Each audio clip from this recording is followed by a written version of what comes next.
Joining me now is the Washington correspondent for The Australian, Adam Creighton. Adam, thank you very much for getting up early for us. Explain to us what these NuScale reactors are and how they're being used in the United States.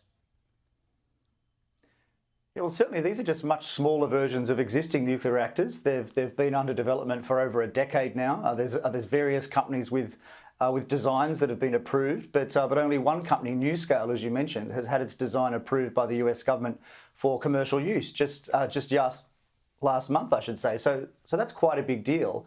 So the company offers basically modules of 77 megawatts, if you'd like, and their largest reactor is a 12-module one, which is 924 megawatts, and that's roughly the power output of the Liddell coal-fired power station. So there's a grey area still with cost, obviously, because they aren't actually up and running yet.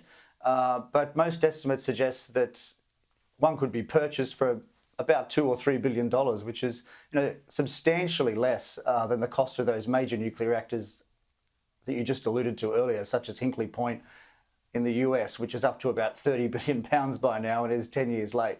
And a lot less than the multi-million-dollar cost of relaying transmission lines and nodes to try and link renewable power and get it on the grid.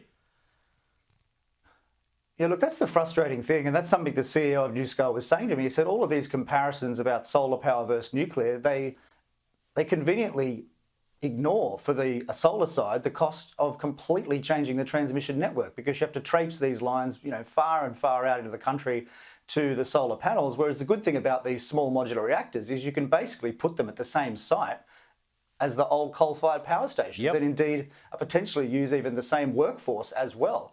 So, so they have huge advantages, and of course they work 24 hours, 7 days a week. That's also another big advantage, whereas you often see the costs of wind and solar, but they only give you the cost when it's working. I mean, if it only works a third of the time, you've got to have 3 times as much of them, and then you've also got to have battery technology as well, which is extremely expensive and frankly just not up to the task. So, I mean, I think if Australia wants to be realistic about its 43% cut by 2030 and zero by 2050, then it's just going to have nuclear power. I mean, there's no other G20 country with such a ban on nuclear power. Australia, I think, is increasingly looking quite silly on the global stage.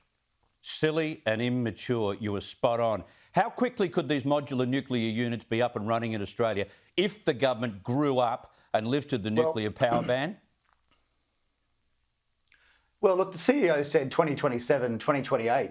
They take about 3 years to build from the start of the order. But obviously, in Australia's case, it's a different country. There'd be other regulations. So, you'd think by 2030 that we could have one of these. But that's if we started now. I mean, it's worth pointing out that the company's signed agreements with 12 countries to supply these. So this isn't some kind of pie in the sky thing. It's real. And so all the arguments you hear in Australia about, oh, it takes decades and all that sort of thing, I mean, that's completely false. That's not true. I mean, if we started now, we could have one at least by 2030 or the early 2030s. And that'd be a very, very important, way for us to reach this net zero goal of 2050. So, but we need to start now. And sadly, looking back home, it seems like we aren't going to, because the government has ruled it out. Ruled it out categorically, seemingly just on ideological grounds, whereas you've got green parties in Europe who are finally realising that you need nuclear power to have a zero carbon grid, but not in Australia. You were spot on, and I'm glad you raised these points. Adam Creighton, great to talk to you. We'll talk about this subject, no doubt, once more down the track. Thank you very much for your time.